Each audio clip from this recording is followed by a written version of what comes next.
दोस्तों मेरा नाम है रवि सिंह। आइए शुरू करते हैं आज का ये एपिसोड। ये कहानी एक ऐसे आइसलैंड की है जहाँ पर लोगों की उम्र बहुत तेजी से बढ़ती है। दोस्तों ये सुनकर आप सबको झटका तो लगा होगा, लेकिन ये बात इस वीडियो में बिल्कुल सही है। उस आइसलैंड पर सालों का काम मिनटों में हो जाता है। तो चलिए अब हम कहानी की तरफ बढ़ते हैं। मिस्टर कापा अपनी फैमिली के साथ उस आइसलैंड पर जाते हैं हॉलीडे बिताने के लिए। मिस्टर कापा के साथ उनकी वाइफ प्रिस्का और उनके बच्चे ट्रेंट और मैड्रॉक्स होते हैं। ट्रेंट की मुलाकात एडलिब नाम के बच्चे से होती है। फिर सभी लोग उस आइसलैंड के बीच पर पूरी फैमिली के साथ एंजॉय करते हैं। एंजॉय करने के बाद रात को कापा और प्रिस्का में बहस हो जाती है। प्रिस्का डिवोर्स लेना चाहती है क्योंकि उसे कैंसर होता है। इसके बाद सुबह जब कापा और उसकी फैमिली ब्रेकफास्ट कर रही होती है तभी वहाँ पर मैनेजर आ जाता है। वो उन सबको इस आइसलैंड के प्राइवेट बीच पर जाने का सुझाव देता है। इस सुझाव को सभी लोग मान जाते हैं। मैनेजर इन सभी को प्राइवेट बीच पर छोड़ने के लिए गाड़ी का इंतजाम करता है। फिर सभी लोग निकल पड़ते हैं। वहाँ पर पहुँचने पर ड्राइवर गाड़ी को रोककर बोलता है कि यहाँ से आगे का रास्ता पैदल जाना पड़ेगा, वो थोड़ी दूर है। अब सब लोग यहाँ से पैदल निकल जाओ और जब फ्री हो जाओ तब मुझे फोन कर देना, मैं वापस तुम सभी को लेने के लिए आ जाऊंगा। सभी लोग अपना अपना सामान लेकर उस प्राइवेट बीच के लिए निकल पड़ते हैं। फिर वहाँ सभी लोग उस बीच पर पहुँच जाते हैं। वहाँ जाकर सभी लोगों को अच्छा लगता है। वहाँ पर मैड्रॉक्स एक व्यक्ति को देखती है। वो एक रैपर होता है। मैड्रॉक्स के पिता रैपर से मिलने का मना कर देते हैं क्योंकि वे लोग यहाँ पर छुट्टी मनाने के लिए आए हैं। जब ट्रेंट पानी में नहा रहा होता है तभी अचानक से उसके पास एक डेड बॉडी आ जाती है, जिसे देखकर ट्रेंट चिल्लाने लगता है। सभी लोग यहाँ पर भागकर आते हैं। डेड बॉडी को देखकर कापा फोन करने की कोशिश कर रहा था, लेकिन फोन में सिग्नल नहीं आ रहे थे। कापा उस रैपर से बात करता है। उस समय रैपर की नाक से खून निकल रहा था। रैपर बोलता है कि ये खून कई घंटों से लगातार निकल रहा है। वहाँ पर सभी लोगों का उस लड़की को मारने का शक उस रैपर पर जाता है। इसके बाद वहाँ पर दो लोग और आ जाते हैं। उन्हें इस बीच पर हुई घटना के बारे में बताया जाता है। इधर चार्लिस की वाइफ चार्लिस को बताती है कि तुम्हारी माँ को कुछ हो गया है। दूसरी तरफ वे लोग जो अभी अभी आए थे उनमें से एक उस जगह पर जाता है जहाँ पर उन्हें ड्राइवर छोड़कर गया था, लेकिन बीच में वो बेहोश हो जाता है। उधर चार्लिस मॉम को देखता है। तब चार्लिस की मॉम बोलती है कि तुम्हें सबकी देखभाल करनी है। इसके बाद वहाँ पर प्रिस्का आ जाती है और बोलती है कि मेरे बेटे को कुछ हो रहा है, वो कुछ अजीब तरह से दिख रहा है। थोड़ी देर बाद चार्लिस की मॉम को सांस लेने में कठिनाई होने लगती है। चार्लिस उनकी चेस्ट को दबाता है, लेकिन चार्लिस की मॉम की मौत हो जाती है। चार्लिस एक डॉक्टर होते हुए भी अपनी मां को बचा नहीं सका। उधर दो व्यक्ति जो अभी अभी आए थे उनमें से एक से ट्रेंस और मैड्रिक्स उससे नाम पूछते हैं। तब वो बोलता है कि मेरा नाम जॉर्म है और मेरी वाइफ का नाम पेट्रिका है। जॉर्म ट्रेंस को उसकी एज बताता है। वो बोलता है कि तुम 10 साल के हो। तब ट्रेंट मना कर देता है। वो बोलता है कि मेरी उम्र 6 साल है।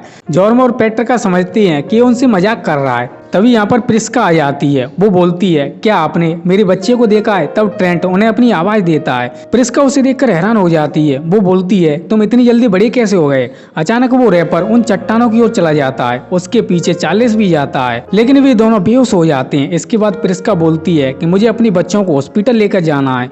वो आगे बोलती है कि हमें यहाँ से निकलने का रास्ता ढूंढना होगा। इसके बाद सभी लोग दो दो लोगों का ग्रुप बनाकर चट्टान के अंदर जाने की कोशिश करते हैं। तब सभी लोग वहाँ पर बेहोश होने लगते हैं। पता नहीं ऐसा क्यों हो रहा था। सभी लोग चिंता में पड़ जाते हैं। डॉक्टर एक चाकू निकालता है। अचानक वो रैपर के गाल पर हमला कर देता है, जिससे रैपर के गाल पर कट लग जाता है, लेकिन उसकी चोट अचानक गायब हो जाती है। सभी बच्चे बड़े हो रहे थे। ये सब देखकर सभी लोग हैरान हो जाते हैं। बच्चों के माँ बाप को चिंता हो जाती है। फिर जॉर्म को एक तरकीब सूझती है। वो बताता है कि इस बीच को तैरकर पार करना होगा, शायद दूसरी तरफ कोई ना कोई मिल जाए। इस चिंता का सॉल्यूशन ढूंढने के लिए सभी लोग इकट्ठा हो जाते हैं। सभी लोग बहुत बात करते हैं कि हम इस जगह से कैसे निकलें।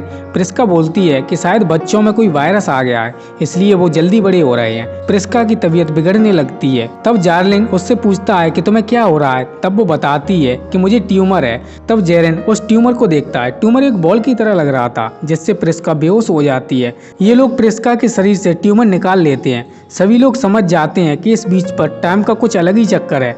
यहाँ पर सभी लोगों की उम्र बढ़ती जा रही है। तब क्रिस्टल कायरा को देखती है। उसे देखकर लग रहा था कि मानो वो 5 महीने से प्रेग्नेंट हो। कुछ ही देर में कायरा बच्चे को जन्म दे देती है और उसका बच्चा तुरंत मर भी जाता है। ये सब देखकर सभी लोगों को लगता है कि हमारी सेल्स बहुत तेजी से बढ़ रही हैं। इसका कारण ये चट्टानें हैं, जिसके कारण हमारे साथ ये सब हो रहा है। अचानक चार्लिस उस रैपर को चाकू से वार कर करके मार देता है। पता नहीं उसे क्या हो गया था। जॉर्म उस बीच को पार करने के लिए तैर कर जाता है, लेकिन वो भी मारा जाता है। केरा जब नहाने के लिए बीच पर जाती है तब जेरम की डेड बॉडी वहाँ पर आ जाती है। वो जोर जोर से चिल्लाती हुई पानी से बाहर आ जाती है। इसके बाद केरा और ट्रेंट मिलकर उस बच्चे को दफना देते हैं। केरा गुस्से में आकर पहाड़ पर चढ़ना स्टार्ट कर देती है। सभी लोग उसे मना कर रहे थे लेकिन वो किसी की बात नहीं मानती। अचानक वो बेहोश हो जाती है जिससे उसका पैर फिसल जाता है। वो सीधे नीचे आकर गिरती है जिससे उसकी मौत हो जाती है। इसके बाद पेट्रिका को झटके लगने लगते हैं जिससे उसकी भी मौत हो जाती है। वो तड़प तड़प कर मर जाती है। क्रिस्टल जब अपना चेहरा शीशे में देखती है तब उसका चेहरा इतना भयानक हो जाता है कि उसे खुद भी शर्म आ रही थी। वो सभी से बोलती है कि कोई भी मेरे पास मत आना। प्रिस्का और कापा दोनों बातचीत करते हैं। शाम को मैड्रॉक्स और ट्रेंट अपने मॉम और डैड के लिए लकड़ी जलाने का इंतजाम करते हैं जिससे उन्हें गर्माहट मिल सके क्योंकि अब वे बूढ़े हो चुके थे।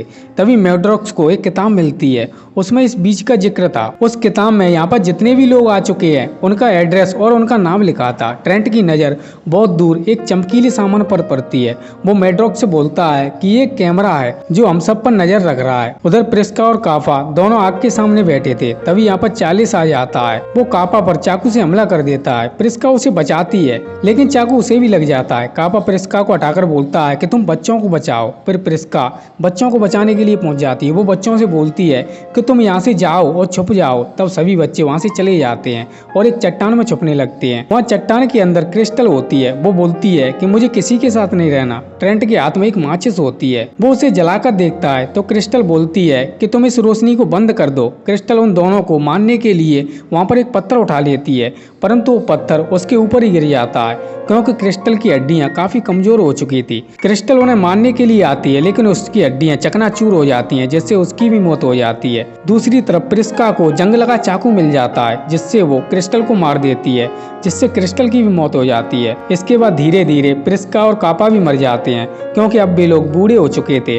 सुबह ट्रेंट को याद आता है कि रेस्टोरेंट में उसकी दोस्ती एडलिव नाम के लड़के से हुई थी। उसने कागज पर एक मैसेज लिख के दिया था जिसमें लिखा था मेरे अंकल बहुत खराब हैं। उस कागज में कोरल्स का भी जिक्र होता है। कोरल्स यानी कि बहुत छोटे छोटे समुद्री जीवों की हड्डियों से बना एक पदार्थ होता है जो काफी कठोर होता है जिसे आमतौर पर मूंगा भी बोला जाता है। तब ट्रेंट को समझ में आ जाता है कि उस बीच पर कोरल्स की मदद से यहाँ से बाहर निकला जा सकता है। इन चट्टानों का असर कोरल्स पर नहीं होगा क्योंकि वो एक मेटल ट्यूब की तरह है लेकिन इसे तैरकर पार करना होगा। इसके बाद ट्रेंट और मैड्रॉक्स पानी में उतर जाते हैं। ऊपर से एक आदमी उन पर नजर रख रहा था। ऐसा लग रहा था कि वो आदमी यहाँ पर आए हुए लोगों पर शुरू से ही नजर रख रहा था। तभी वो एक कॉल करता है। वो बोलता है कि यहाँ पर आए हुए सभी लोग मारे जा चुके हैं, केवल 2 लोग बचे हैं, वे पानी में उतर गए हैं, वे भी मारे गए हैं। अब हमारा ऑब्जर्वेशन 73 सक्सेस हो गया है। वो आदमी अपनी गाड़ी लेकर यहाँ से निकल जाता है। वो रेस्टोरेंट में पहुंच जाता है। वहाँ पर रेस्टोरेंट का मैनेजर होता है। उस लेबोरेटरी में बहुत सारी बीमारियों की दवा बनाने की खोज चल रही थी लेकिन ये लेबोरेटरी अवैध रूप से चलाई जा रही थी। इन लोगों ने प्रयोग करने के लिए बहुत सारे लोगों की जान ली थी। तभी यहाँ पर पुलिस आ जाती है और छानबीन शुरू कर देती है। दरअसल ट्रेंट और मैड्रॉक्स यहाँ से बचकर निकल गए थे। उन लोगों ने यहाँ पर हुई घटना के बारे में सारी जानकारी पुलिस को दी थी। अंत में रेस्टोरेंट बंद हो जाता है और यहाँ पर जो लोग काम कर रहे थे उन्हें पुलिस पकड़ कर ले जाती है। इसी के साथ ये कहानी यहीं पर खत्म हो जाती है। दोस्तों, हमें इस कहानी से ये सीख मिलती है कि हमें कभी भी हार नहीं माननी चाहिए, चाहे हालत कैसी भी हो। अगर ये वीडियो आपको पसंद आई है तो इसे लाइक करें तथा अपने दोस्तों के साथ शेयर करें। अगर आप इस चैनल पर नए हैं तो सब्सक्राइब कर लीजिए तथा बेल आइकन को दबाकर ऑल का ऑप्शन दबाना ना भूलें। तो दोस्तों, आज के लिए बस इतना ही। मिलते हैं अगली वीडियो में। इस वीडियो को देखने के लिए धन्यवाद।